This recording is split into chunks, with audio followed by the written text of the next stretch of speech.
Ambati silks Kanchipuram sorry store now in Vijayawada. Exclusive పట్టు saris, సల్వాస్ and lehengas. Andhra Pradesh రాష్ట్రంలో మహిళా సాధికారతకు సరికొత్త నిర్వచనం చెబుతూ ముఖ్యమంత్రి చంద్రబాబు నాయుడు చారిత్రాత్మక నిర్ణయాలు తీసుకున్నారు.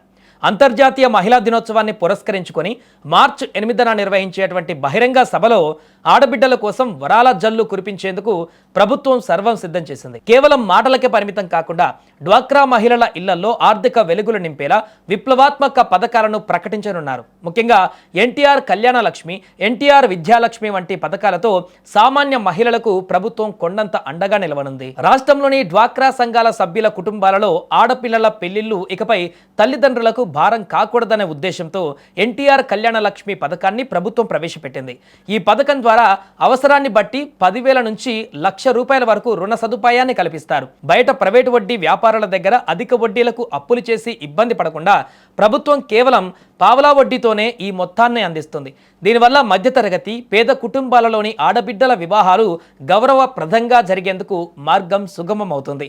కేవలం పెళ్లిళ్లకే పరిమితం కాకుండా మహిళల లేదా వారి పిల్లల ఉన్నత చదువులకు ఆర్థిక ఇబ్బందులు అడ్డు కాకూడదనే లక్ష్యంతో ఎన్టీఆర్ విద్యాలక్ష్మి పథకాన్ని కూడా ప్రభుత్వం అమలు చేస్తుంది. ప్రొఫెషనల్ కోర్సులు, పై చదువుల కోసం ₹1,00,000 వరకు రుణ సదుపాయాన్ని ప్రభుత్వం కల్పిస్తోంది.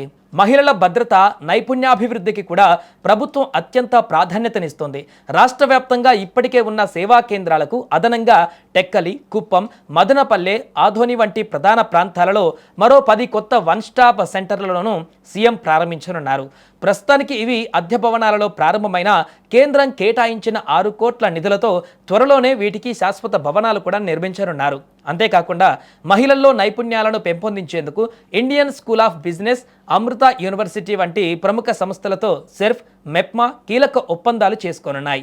దీనివల్ల మహిళలు ఉపాధి రంగంలో ప్రపంచ స్థాయి పోటీని ఎదుర్కొనేలా శిక్షణ పొందుతారు. ఇక ఉద్యోగినుల వసతి సౌకర్యాలను మెరుగుపరచడంలో భాగంగా రాష్ట్రంలోని 23 వర్కింగ్ ఉమెన్స్ హాస్టల్స్లో వసతి, రిజిస్ట్రేషన్ వివరాలు తెలుసుకునేందుకు ఒక కొత్త డిజిటల్ యాప్ను ముఖ్యమంత్రి ఆవిష్కరించనున్నారు. భవిష్యత్తులో మరిన్ని హాస్టల్స్ను నిర్మించే దిశగా కూడా అడుగులు పడుతున్నాయి.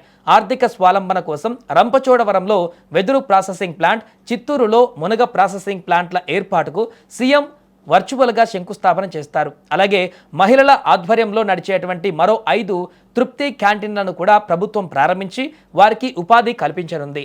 ఈ విప్లవాత్మక మార్పులన్నీ, నిర్ణయాలన్నీ ఆంధ్రప్రదేశ్ రాష్ట్రంలో మహిళల ఆత్మగౌరవాన్ని పెంపొందించడమే కాకుండా వారికి ఆర్థికంగా శక్తివంతులను చేస్తాయి.